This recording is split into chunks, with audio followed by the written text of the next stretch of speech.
At first glance, prisoners and black cockatoos don't seem to have much in common.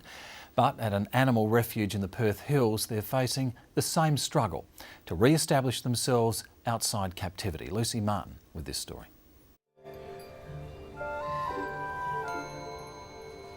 This is Carrican, a 42-acre refuge in the Perth Hills for sick and injured black cockatoos.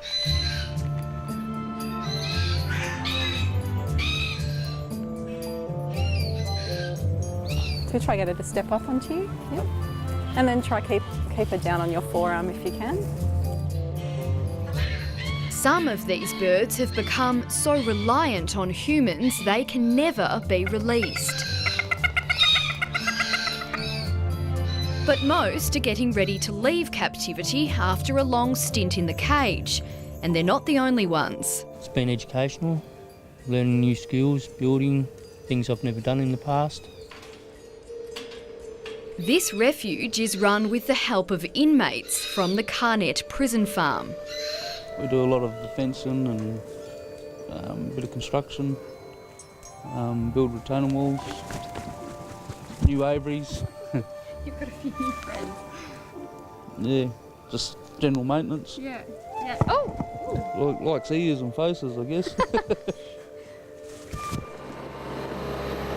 Most are nearing the end of their sentences and come here 5 days a week to work as part of preparations for their release.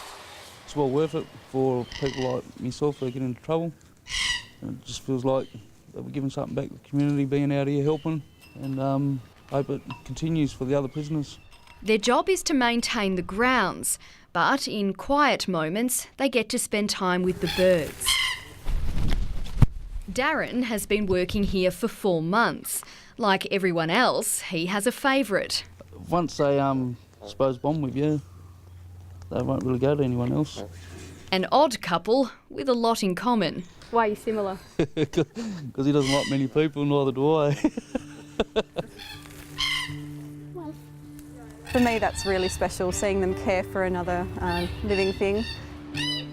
Sonia Crease teaches inmates how to care for the cockatoos. You can tell that she's female because she's got the speckles on her, and you can see her tail feathers are actually orange and yellow stripes. And they've taught her a few things too. It's not sort of something that I ever thought I would be working with prisoners ever as a zoologist. I thought I'd be working with animals mainly, and it has changed my perception as sort of seeing where they've come from and why they've ended up where they are.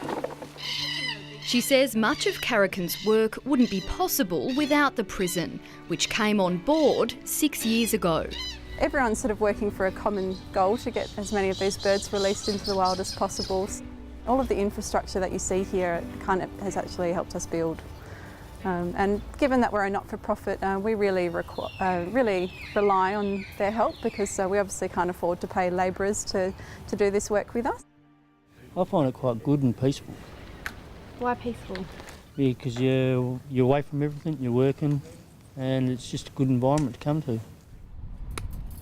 Adam has been coming here for 7 months, learning new skills and building confidence. You learn about the birds, you get to feed the birds. Like, even though we're not meant to get too attached to them because they're meant to be trained in the wild, so they're ready for pre-release and be released back to freedom. We need to get some upskilling for you guys with regards to the concreting for all the path laying. Yep. It's not every day you see an assistant prison superintendent with a bird on her shoulder. I have to be really honest, I was actually not a really big fan of birds until I came down here, but how can you not love them? They're just so personable. But Annika Smith is a firm believer in the Carrican program. It's that development of confidence, self-esteem, that ability to interact with a new social circle in terms of away from maybe the influences that have brought them to corrections in the first instance, and feeling that they really do have something to give back. They do have skills. They are actually accomplished. And it has a positive effect within the prison walls too. It's very important to them, so it's very good for us in terms of management within the prison, because for them to lose this benefit is huge. So they have to be continually monitoring their own behaviours. They have to be continually, developing that emotional intelligence that will help them once they get back out into the community. The program has attracted national attention following the release of a new film called Healing, starring Hugo Weaving. You know, all this is going to count towards your parole. You any idea where you could go to? Don't have no. He's got a 23-year-old son, for a start.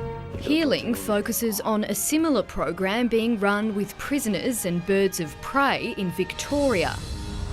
The team at Carrican helped to promote the film in WA and is hoping it will raise their own profile. Well, I've seen the film and I actually saw a lot of parallels to what we do here, and it's quite true to life. Geez, she's never done that before. 10 of Carrican's birds are due to be released into the wild next week. The hope for these cockatoos and the prisoners is that once set free, they don't come back.